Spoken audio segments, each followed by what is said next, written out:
Hi guys! Ako si Rika. For today's video, andito kami ngayon sa Lake Danao, kung saan ito yung pinaka-famous dito or pinagmamalaki ng Ormoc. So, let's see. Maganda. Actually guys, kung nature talaga yung hanap nyo, dito na kayo. Grabe, ang ganda. So let's go.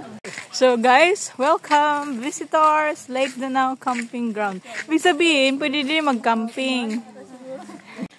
So guys, ito yung camping site dito sa Danao Lake. So, ito yung nature.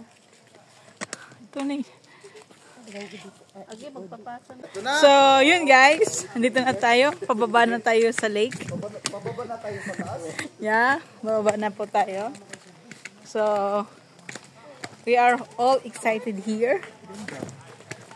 Kung nature lang naman yung hanap mo, dito na kayo sa Danao Lake. Lake Danao. So yun, ganda. Nature na nature talaga. Dami pa lang puno. Asan kaya yung cottage natin? 450. Guys, it's so mahal the floating cottage. First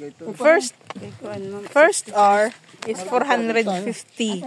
Then may kasama na siyang life jacket, then lifeguard. Then may additional hour is 250. So since po lahat po kami dito ay mga kuripot.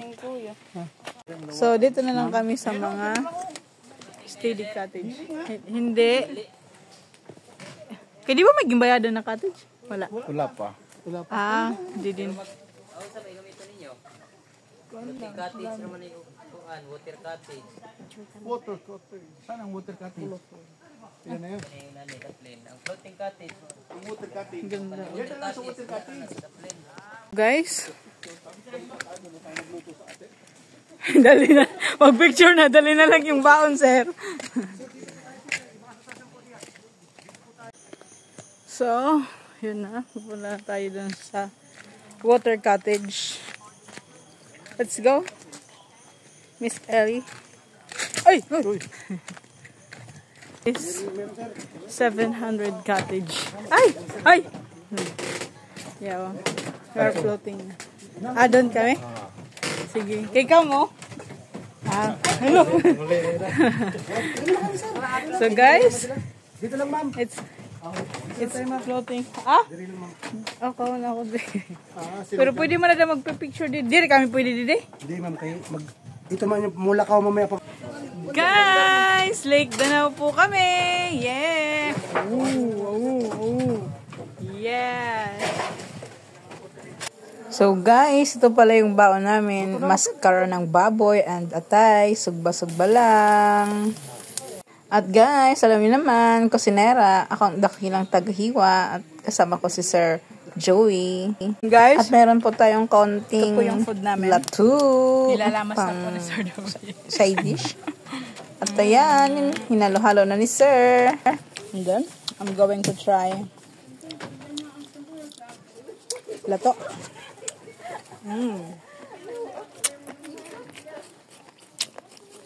Yun guys, after 3 hours na pagluluto at paghahanda, nakakain na rin kami. At alam niyo naman, hindi tayo pwedeng papahuli dyan. So guys, sa mga ganitong sitwasyon, masarap magkamay.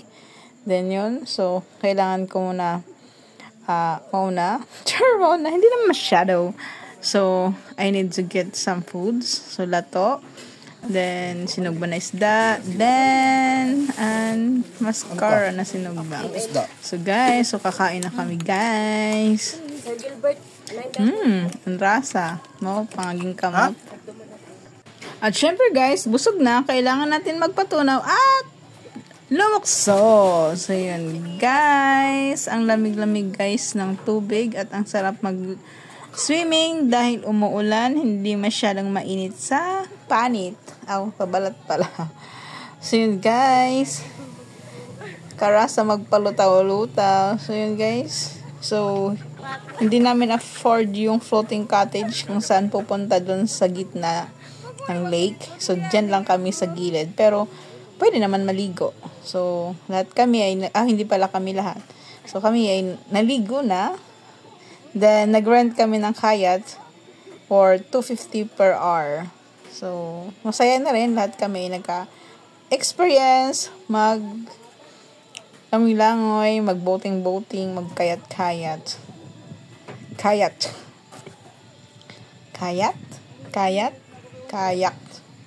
Whatever, basta, naglulutaw.